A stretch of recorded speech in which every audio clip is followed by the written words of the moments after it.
All right, welcome to the rundown. I am back after a week's break, and the NFL season is also back.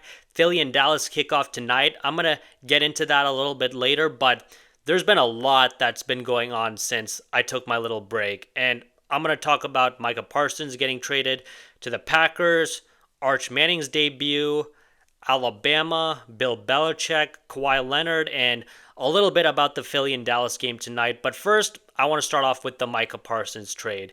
And it was a crazy trade. He got traded for 2 first-round picks in 2026 and 2027, defensive tackle Kenny Clark, and he also signed a contract for 4 years, $188 million, $120 million guaranteed at signing, and $136 million in total guarantees. And the reaction to this has been widespread. Most people hate it, especially Cowboy fans who are going apoplectic. Media members are roasting Jerry for the trade, and honestly, I'm actually okay with the trade because if Jerry had signed Micah to $47 million per year, most media people would have roasted him like, haha, you're paying $47 million to Micah Parsons.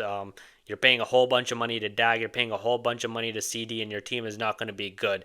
And you can't have it both ways, so I really don't mind the trade at all. And I think considering that Micah Parsons only wanted to go to a select amount of teams, I think they got a pretty good return package, especially someone like Kenny Clark, who's still a pretty good player.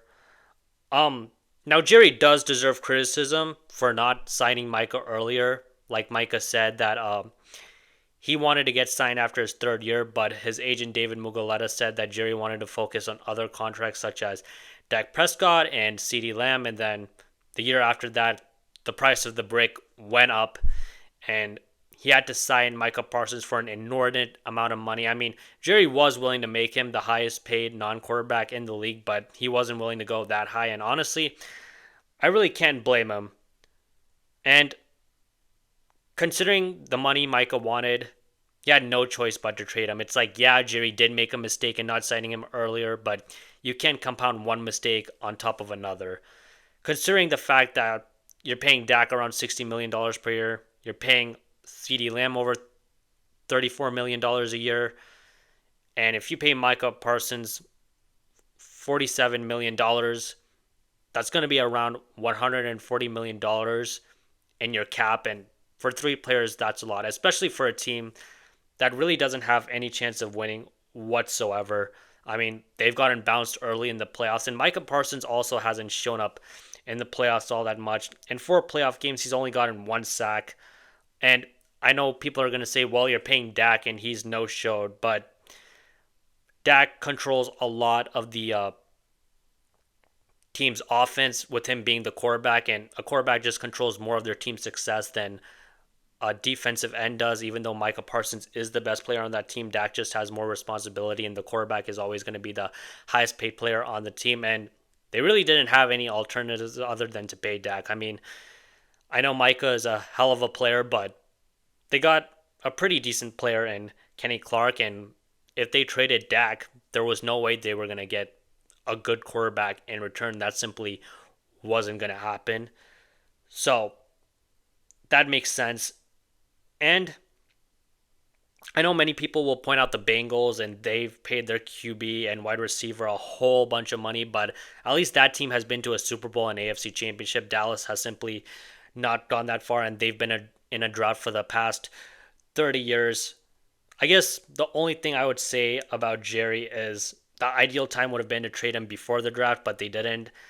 And now they got a hit on these draft picks. And another aspect about this Micah Parsons trade, there was just some weird locker room stuff with him. I'm not saying that he's a bad dude or a malicious guy, but apparently his podcast rubbed some people the wrong way, especially Dak, I heard, wasn't very happy about it. And him also saying Dak wasn't a top 5 quarterback, that wasn't great. I mean, you're supposed to ride for your QB and say he's a top 5 guy, no matter if he is or if he isn't. And I mean, I think as a teammate, you got to stick up for your guy. And he has stuck up for Dak in the past before, but for some reason this season around, he didn't want to. And I don't know why. But in order for them to win this trade, they got to hit on their draft picks. And honestly, I'm pretty confident that they will hit on their draft picks. I mean, Green Bay, considering if everything goes well, they're probably going to be picking late in the first round anyways. And it's not like the NBA where if you pick at the bottom of the first round, you can't get an all-star player. And in the NFL, you can absolutely get an all-pro player at the end of the first round. Heck, people have gotten all-pro players in the freaking sixth round, so you can definitely get it at the end of the first round. And I'm pretty confident that Dallas will hit on those picks because they've just had a history of hitting on their first round picks. They have a pretty good scouting department when it comes to that. I mean, if you go back to 2020, the 17th overall pick, they picked CeeDee Lamb, pretty good. 2021, the 12th pick, the aforementioned Micah Parsons. 2022, 24th pick, Tyler Smith, pretty good. 2023, 26th pick, defensive tackle Mozzie Smith. Now, he hasn't had a good career so far, and he's looking like a bust. Hope I'm wrong, but that's the way it's trending towards. And then in 2024, they picked offensive tackle Tyler Guyton with the 29th overall pick. Um, he absolutely did struggle in his rookie year, but it looks like he has potential, and I'm pretty confident in his abilities. And I think with one of those Green Bay picks, they'll absolutely hit on at least one of them or both. So I think Dallas is in pretty good shape that regard, and plus they're kind of rebuilding a little bit anyways. So this makes sense. So how does this affect the 2025 season? I had Dallas third in the NFC East, and I'm going to continue to have them third in the NFC East. Green Bay is interesting because I actually had them winning the NFC North before they traded for Micah Parsons, and now I'm more resolute in that. I absolutely think now that they're going to win the NFC North, and I think in the playoffs, I'm going to have them go to the NFC Championship game against the Washington Commanders. I'm going to have Washington going to the Super Bowl. I'm going to stick with that pick, but I think Green Bay is going to make it pretty far this year in the playoffs. I know I talked about Micah Parsons not being good in the playoffs when he was with Dallas, but I think with Green Bay, he's going to get more help and with going against the run specifically. And I think Rashawn Gary and some other dudes on the defensive line will absolutely help in that regard. And Green Bay also just had a weird season last year with Jordan Love getting hurt in the opener against Philly, but I think he'll be more healthy this time around. And I really love their wide receiving core and Dobbs, Golden, Reed, and hopefully Reed can get back from that injury he had. Dallas, on the other hand, defensively, I just don't think they're going to be the same. I mean, they weren't all that great with Micah, but without Micah, they're going to be even more bad unless Matt Eberflus can pull something out of his hat and get that defense to be better. I mean, I know the coaching wasn't all that great last year, but I think with Matt Eberflus coming into the defensive coordinator role, it'll be better. But I just don't think all of a sudden now it's going to be this amazing defense. The offense, though, will be better. I mean, Dak has a weapon in George Pickens, and they absolutely needed a wide receiver number two with CeeDee Lamb. So offensively, they'll definitely be much better. But I still have them finishing third in the NFC East, and I don't think that they're going to make the playoffs this year, and they're going to miss it for another straight year. And if they do miss it for another straight year, they should get a pretty good draft pick in 2026. And with the Green Bay's pick, they should be in pretty good shape in years to come. I guess the only concern is Dak is getting older and he has been injury prone. But other than that, if they're able to hit on their picks, they should have a pretty good run and they should be back in the game in terms of making the playoffs. Now, winning in the playoffs, that's a whole other animal. But making the playoffs, I think they'll definitely be back in contention for that in the next year or so. Now, I want to talk about UNC and Bill Belichick. They lost 48-14, and I was excited heading into this game. I don't think I've ever willingly sat down to watch North Carolina football, but I wanted to do it for this game because it was Bill Belichick's coaching debut, and I just wanted to see how well he's going to fare in college. And there was a lot of hype going into this game. MJ, the GOAT, was there. Lawrence Taylor was there. Roy Williams was there. And a couple other celebrities were there. Randy Moss, his old wide receiver in New England, was there. And I think Julius Peppers was there also. And that first drive, I was like, okay, we are back in business with Bill Belichick. I mean, Caleb Hood was getting 8, 9 yard runs. Gio Lopez is throwing bombs.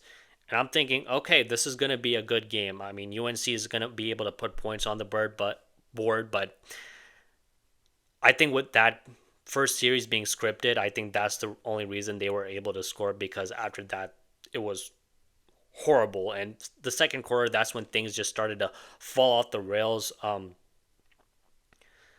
TSU, TCU, excuse me, goes up 20-7, and then third quarter, right out the gate, they score off a punt return, and then UNC, they go 2 hours without completing a pass. I mean, that's insane. That's almost impossible to do. And Stephen A brought up the fact that you can throw screen passes and that counts for a completion. And for 2 hours, they weren't able to complete anything. And I just don't know how you can do that. It doesn't make any sense whatsoever. And this isn't a good look for Bill. I mean, the media fangs are going to be out. People are going to say he can't win without Brady, and he doesn't have what it takes to win in college. His last 4 years in New England were, for the most part, pretty bad, except that one Mac Jones rookie season. And I'm going to pump the brakes here. This is his first year. He's implementing his culture and scheme. He's got 70 new players.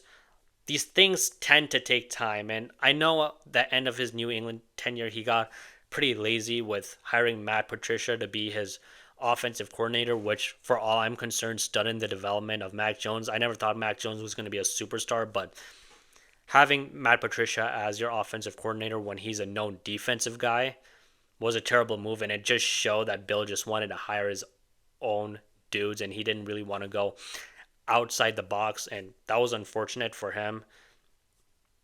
And for the most part in North Carolina, he has hired like familiar faces, whether it's his two sons and Michael Lombardi as his general manager and Michael Lombardi's son as a quarterback's coach.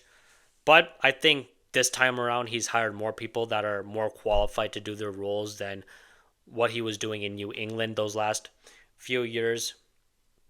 So, like I said, with new players and implementing his culture and scheme, I don't think people should be so ready to rush to judgment and say that he's not going to succeed in college. Now, if he wins 2, 3 games this year, yeah, you can say he's pretty bad, and then the discussion absolutely changes after that. But I think if he wins 5, 6 games, that's a win. And then next year is when you can really rush to judgment and judge him off of wins and loss. But as long as this year isn't an unmitigated disaster, I think people should hold off, but I don't think that's going to happen. If they continue to lose like I think they will, I think they're going to have some pretty low lows.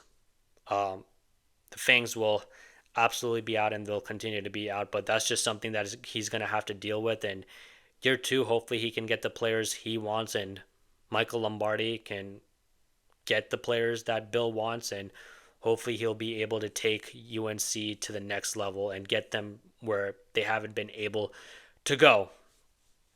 Now I want to talk about another bad debut, and that is Arch Manning. He was 17 for 30 for 170 yards, one touchdown, one interception, and 65 of those 170 yards came in the final drive of the fourth quarter. And I understand that he was going against Ohio State's defense. He was going against Matt Patricia, who's a veteran NFL defensive coordinator, and Matt Patricia was able to throw some different looks at him that Arch Manning wasn't able to see, and that Ohio State is the defending national champions. But Arch Manning missed some easy throws, man, and he just looked rattled for the most part. And I expected him to be better, especially someone who sat for a couple years behind a decent quarterback in Quinn Ewers. And I mean, I guess this brings up the fact that he wasn't able to beat out Quinn Ewers those past couple years, which I mean was a cause for concern. I mean, maybe the head coach was like, this guy is not good enough and we want to sit him. And like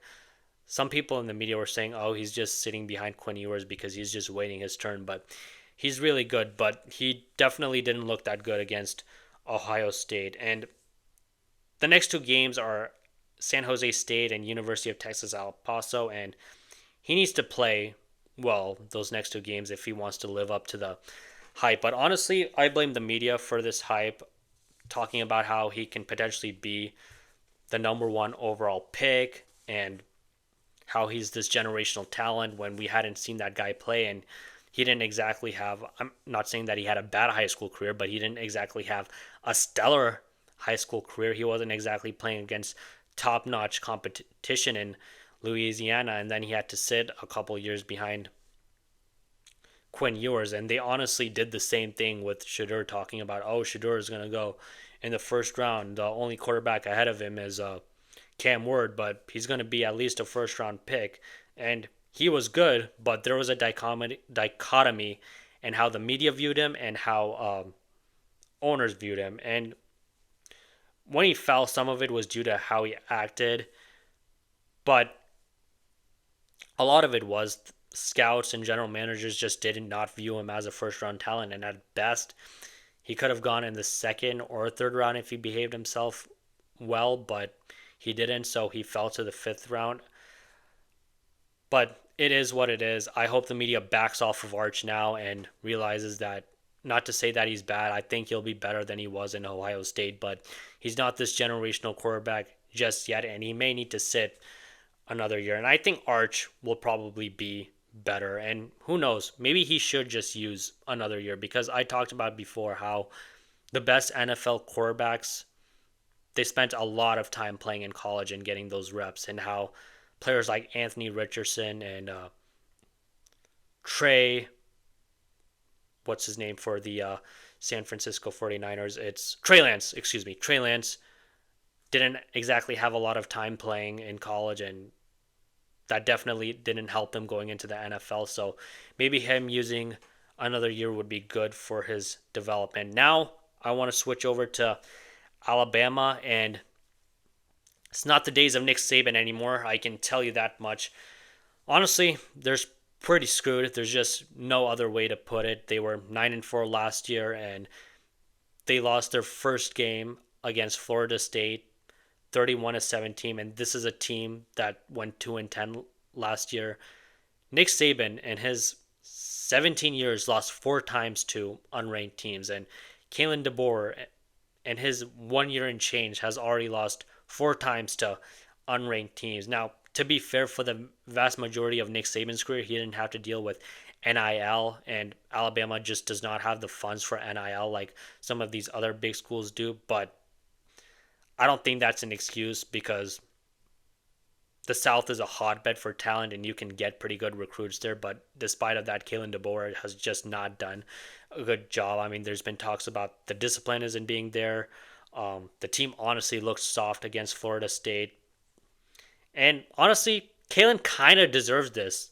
He ditched Washington and the Pacific Northwest after making a national championship, and he decided to go to Tuscaloosa, Alabama, and he wanted to fill Nick Saban's shoes at a school where every year they expect to win the national championship. But he could have been a king here in Seattle, where we are more appreciative of winning, and he could have gotten still some pretty good recruits, but he decided to go to Alabama, and he just does not have the makeup and the intensity for it like a school like Alabama has, where, like I said, the fans, they expect to win, and if you don't win, they have the pitchforks out. And it just doesn't seem like he's ready for those expectations quite yet, and I just don't see how it's going to get any better. He has a $70 million buyout. In Texas A&M, like a year ago, fired Jimbo Fisher with $77 million left, but Alabama does not have the kind of money that Texas A&M has. And I doubt that Kalen DeBoer is going to leave without that buyout.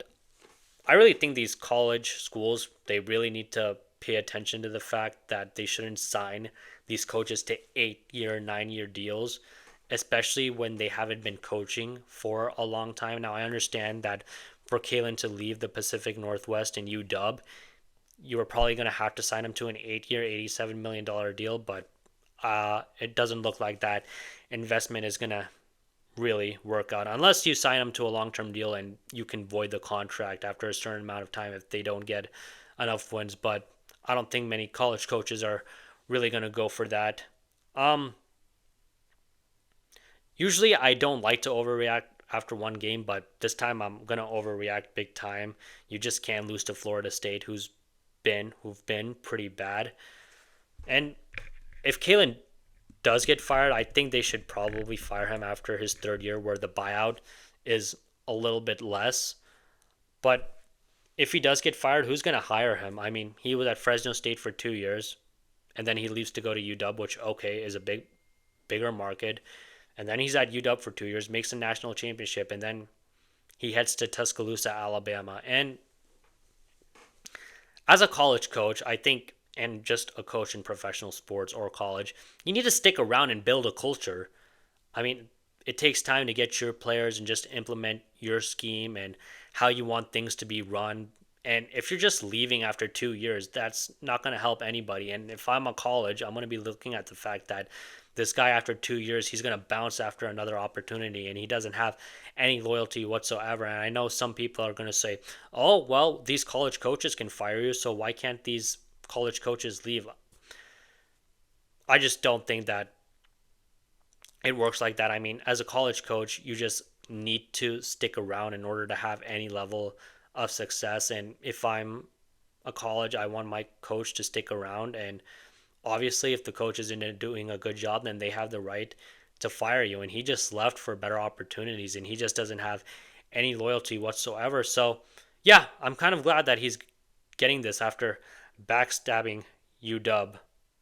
So, yeah, we'll see if he's able to turn it around, but I just don't think that's going to happen. And after his third year, Alabama is just going to have to wish him adios, and they're going to have to look in a different direction. And hopefully, the next coach they hire, unless it's a proven guy, I think they should probably stick to a shorter term deal. Now, I want to talk about Kawhi Leonard. According to podcaster Paul Latore, he agreed to a 4-year, $28 million deal in 2022 with Aspiration an environmental company that the owner Steve Ballmer founded, and it was basically a no-show job. And the allegations are this was all done to circumvent the camp. Circumvent the cap. Now, Steve Ballmer has denied all allegations and says it was a legit sponsorship, and that it's very common amongst superstar players and other players to sign sponsorships with companies that the team is associated with. And maybe he's right. Maybe this is a legit sponsorship, but I'm highly skeptical. I mean, I'm sure other teams do these fraudulent sponsorships to circumvent the camp and pay players under the table. And who knows? Maybe even the Knicks are doing it with Jalen Brunson, because he did take like $113 million pay cut. And Pablo Torre did say that he is going to investigate what the Knicks are doing, and I'm interested to see how all that turns out. And honestly, I don't really care. I'm fine with teams paying players under the table. NBA stars generate so much revenue that honestly they're getting underpaid, even though they're making high 8 figures a year. But I do have an issue with this for Kawhi, because the guy only plays like 40 games a season. And I don't understand why the Clippers roll out the red carpet for him and give him all these perks when he really doesn't play in the regular season. And when he's about to play in the postseason, he just gets hurt. Now, I'm not denying the legitimacy of his injuries. I know that he has a degenerative knee condition and all the other ailments he suffered. I'm sure that they're very legit, and I actually understand the Clippers load managing him, but unfortunately, 35, 40 games in the regular season, that's simply not going to get it done. I wish the Clippers traded him a couple years ago. I mean, when he's been injured all that time, I don't know why you wouldn't just trade him and just start over and realize that it wasn't going to work, especially when it looks like they didn't have any intention of signing Paul George back whatsoever and giving him a massive contract. So they are where they are. I mean, I'm sure they'll make the playoffs, but that's not really what they envisioned when they signed Kawhi Leonard in free agency and they traded for Paul George. And Paul George is obviously out, and now he's a Philadelphia 76ers. You wanted championships, or at the very least, like, make it to the NBA Finals. I mean, they didn't make it to a conference finals. I mean, yeah, whoop-de-doo, they never did that, but that's not what they were there for, and they haven't even made an NBA Finals. So, they're just stuck in limbo with Kawhi Leonard, and they just have to keep giving him these benefits. Don't know why. I'm okay with it for other NBA stars, not for Kawhi Leonard. I thought Stephen A was pretty harsh when he talked about Kawhi Leonard being the worst superstar ever. It's like, I mean, the guy gets injured. I know it's unfortunate that he plays very little games, but I don't know, man. Doesn't play a lot, but getting all those benefits and just expecting the red carpet rolled out for him when he doesn't really do anything for the Clippers, that does sting. And the thing that really got me where I'm like, okay, he might be the worst superstar ever was when he wanted to play in the Olympics and he did not look ready whatsoever and the coaches had to send him home.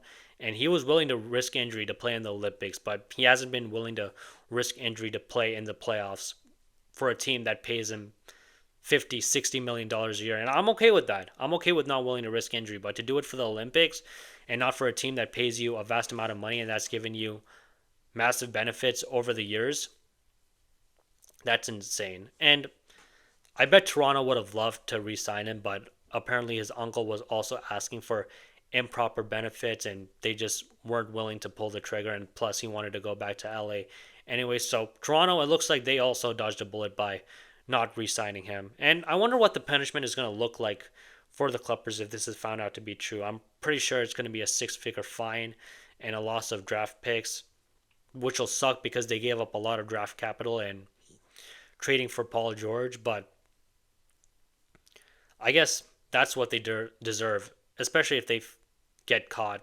I'm sure other NBA teams do this, but I guess they were dumb enough to not cover their tracks and get caught. But Pablo Torre is a pretty good journalist, and it looks like he's going to be doing this for some of the other NBA teams, and who knows what he'll unearth.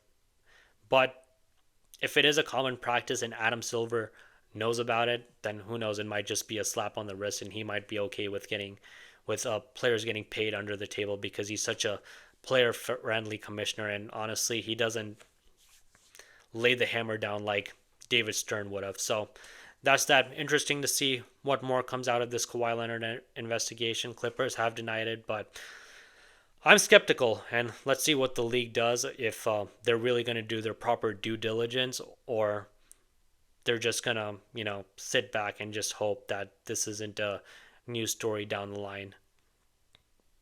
Now I want to talk about the matchup tonight a little bit, Philly and Dallas. Like I said in the beginning of this video, I am so glad that football is back. A lot of storylines surrounding Dallas, like I talked about with the Micah Parsons trade, but I think Philadelphia is going to be great this year, and they definitely have a chance of making it back to another Super Bowl. For this game, I expect it to be a pretty slow start in the first quarter or so, but kind of like that TCU UNC game, I expect Philadelphia to pull away in the second quarter and then blow the doors open in the third quarter. They still got a lot of firepower on the offensive side, which is why I'm so high on them this year. And I think against Dallas's defense, I think they should be able to shred them unless Matt Eberflus can pull something out of his hat.